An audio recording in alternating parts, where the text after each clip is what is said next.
নজর দিয়ে নিজের দৃষ্টি নষ্ট না করে নিজে চেষ্টা করুন। আসসালামু আলাইকুম। কারো পছন্দ পাহাড়, কারো বা পছন্দ সমুদ্র, কারো পছন্দ বৃষ্টি, কারো বা পছন্দ গাছ।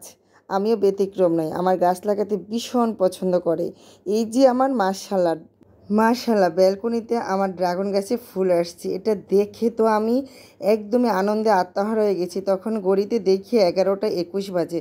তো প্রায় আমি শোয়ার আগে একটু ব্যালকনিতে যাই, 5 মিনিট দাঁড়াই। আর আজকেও ব্যতিক্রম নয়। যখন ব্যালকনিতে গেলাম দেখলাম মাশাআল্লাহ ফুলটা ফুটে এত সুন্দর, মানে তার সৌন্দর্য ছড়ায় আছে। এটা দেখার সাথে সাথে আমি আমার আপুকে কল দিলাম, আমার মাকে কল দিলাম, দিয়ে তাদেরকে আমি ভিডিও কলে দেখালাম। মানে ফুলটা দেখার পরে আমি আনন্দ কি বলবো বাসায় প্রকাশ করতে পারিনি। আমি অনেক ফুল দেখেছি, কিন্তু ড্রাগন ফুলটা মানে নিজের চোখে না দেখলে তার সৌন্দর্য কখনোই উপভোগ করতে পারবেন না। তো তারপরে দিন সকালে দেখি ফুলটা আস্তে আস্তে নুয়ে যাচ্ছে, বিকাল হতে হতে একদমই নুয়ে একদমই ফুলটা নষ্ট হয়ে গেছে। এটা মানে ড্রাগন ফুল ফুটি রাতে। ওই প্রথম ফুলটা ফুটে মানে নষ্ট হয়ে গেছে, দ্বিতীয় ফুলটা আবার ফুটেছে। ভোরবেলা উঠে দেখি এটাও ফুটে একদমই সৌন্দর্য মানে ছড়িয়ে আছে। তো রৌদ্র ওঠার সাথে সাথে হয়তো 2টা ফুলই নষ্ট হয়ে যাবে আর ফলগুলি সুন্দর হয়ে হবে। তো যখন ড্রাগন গাছ লাগিয়েছিলাম ভাবতেই পারিনি যে এত সুন্দর ফুল আসবে, ফল ধরবে। মাশাআল্লাহ, আলহামদুলিল্লাহ। বদনজর কথাটা কিন্তু হাদিসেও আছে, এটা খুবই ভয়ঙ্কর একটা কথা। তো আমার ফুল গাছ, ফল গাছ, সবজি গাছে নজর দিতে আসবেন না।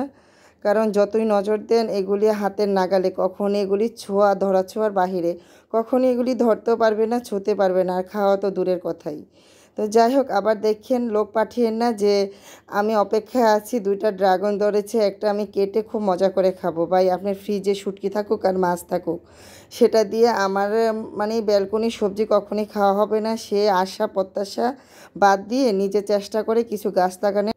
গ্রামে একটা প্রবাদ আছে যে কারো নজর লাগলে কেউ থুতু ছিটিয়ে দেয়। তা আসলে এটা কতটুকু সত্যি জানি না, তবে দোয়া হচ্ছে সবচেয়ে বড় শক্তি। তো আমি দোয়া পড়ি, চারপাশে আমি ফু দিয়ে দিলাম যেন আমার ব্যালকনির কোনো নজর না লাগে। কারণ যে নজর দিয়েছে তার দৃষ্টি এবং নজর অনেক ভয়ঙ্কর লেভেলের। কারণ তার দৃষ্টি এবং নজরে মানুষের মৃত্যু পর্যন্ত হতে পারে, সংসার এলোমেলো হয়ে তছনছ হয়ে যেতে পারে। তার জন্য আমি এখন দোয়া পড়ে আমার ব্যালকনির গাছগুলিকে আমি ফু দিয়ে দিলাম। তো যাই হোক, অনেকগুলি কথা বলতে বলতে আমার মানে গতকালকে রান্না ছিল, সেই রান্নাগুলি মানে খাওয়া হয়নি। তো কিছুটা গরম এগুলি দিয়ে এখন খাওয়া দাওয়া হবে। আর সন্ধ্যার পরে আমার তনু আর জানুর জন্য এই যে নুডলস রান্না করলাম। 2 ভাই বোন, সবসময় তো ব্যতিক্রম, 2জনে 2 রকমের নুডলস এবং 2 রকমের খাওয়া সবসময়, এটা আমার চলছে। তো যাই হোক, 2জনের জন্য এই যে নুডলস রান্না করে ডিম পোচ করে দিলাম। তো এটা আমার ঘরে প্রতিনিয়তই হয়। সবাই ভালো থাকবেন, সুস্থ থাকবেন। আমার ভিডিওগুলো যদি ভালো লাগে অবশ্যই অন্যকে দেখার সুযোগ করে দিবেন। আজকের মতো বিদায়, আল্লাহ হাফেজ।